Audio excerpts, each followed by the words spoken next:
দেশে মানুষ থাকতে হবে। আপনারা কি মানুষ ছাড়া রাজনীতি করবেন? একটা ইন্ডাস্ট্রি এরকম করে বানায় তাদেরকে চাকরি দাও না পারলে।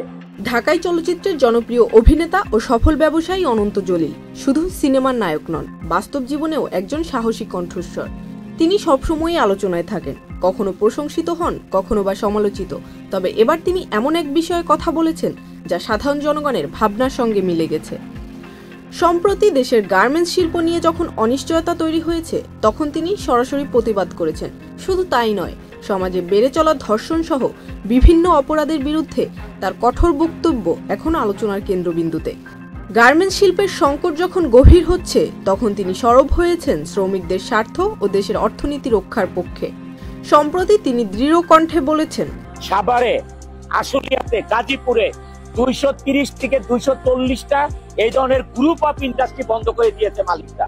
লক্ষ লক্ষ লোক শ্রমিক বেকার হয়ে গেছে। বন্ধ ইন্ডাস্ট্রিগুলি খুলে দিতে হবে। গার্মেন্টস ইন্ডাস্ট্রি বন্ধ করতে পারো, এখন খুলতে পারো না। একটা ইন্ডাস্ট্রি বানাতে পারো না, বানায় তাদেরকে চাকরি দাও। এইটা বাঁচলে আপনারা রাজনীতি করতে পারবেন। দেশে মানুষ থাকতে হবে। আপনারা কি মানুষ ছাড়া রাজনীতি করবেন? দেশে মানুষ দরকার নেই আপনাদের। সবাইকে বেকার করে রাজনীতি করবেন, মানে যত বেকার হবে তত আপনাদের পিছনে লাইন ধরে স্লোগান করবে, এটা চান আপনারা? এই বক্তব্য শুধু অনন্ত জলিলের নয়, বরং হাজারো শ্রমিকের মনের কথা। গার্মেন্টস শিল্প ধ্বংস হলে লাখ লাখ মানুষ বেকার হয়ে যাবে। যমুনা ইলেকট্রনিক্স ঈদে ডাবল খুশি অফার সিজন 3, যে কোনো পণ্য কিনলেই পাচ্ছেন নিশ্চিত ঈদ উপহার, যা সমাজে আরও অপরাধের জন্ম দেবে। ফলে তার এ ধরনের প্রতিবাদী কণ্ঠ সাধারণ মানুষের কাছে ব্যাপক সাড়া ফেলেছে এবং প্রশংসাও কুড়িয়েছে।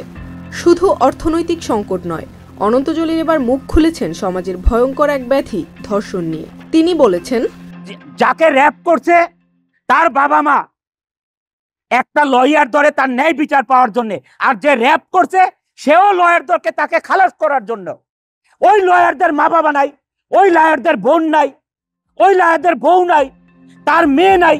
সমাজে দিন দিন বেড়ে চলা নারী নির্যাতন ও ধর্ষণের বিরুদ্ধে তার এই বক্তব্য জনসচেতনতা তৈরিতে গুরুত্বপূর্ণ ভূমিকা রাখছে। তার কণ্ঠে একজন সফল উদ্যোক্তা ও তারকা শিল্পীর দায়িত্ববোধ ফুটে উঠেছে, যা তাকে আরো গ্রহণযোগ্য করে তুলেছে। আজকের সমাজে যখন অন্যায় ও অপরাধ বেড়েই চলছে, তখন অনন্ত জলিলের মতো সাহসী কণ্ঠ আমাদের খুব প্রয়োজন। গার্মেন্টস শিল্প রক্ষার পাশাপাশি ধর্ষণ সহ সামাজিক অপরাধের বিরুদ্ধে তার এই অবস্থান মানুষকে নতুন করে ভাবতে শিখিয়েছে। তিনি প্রমাণ করেছেন বাস্তব জীবনেও একজন নায়ক হওয়া যায়, শুধু অভিনয়ের পর্দায় নয়, বরং মানুষের পাশে দাঁড়িয়ে এবং অন্যায়ের বিরুদ্ধে আওয়াজ তুলে। তাই বলাই যায়, সিনেমার বাইরেও তিনি একজন নায়ক এবং বাস্তব জীবনের সংগ্রামী চরিত্র। Zerin Sumi, channel I.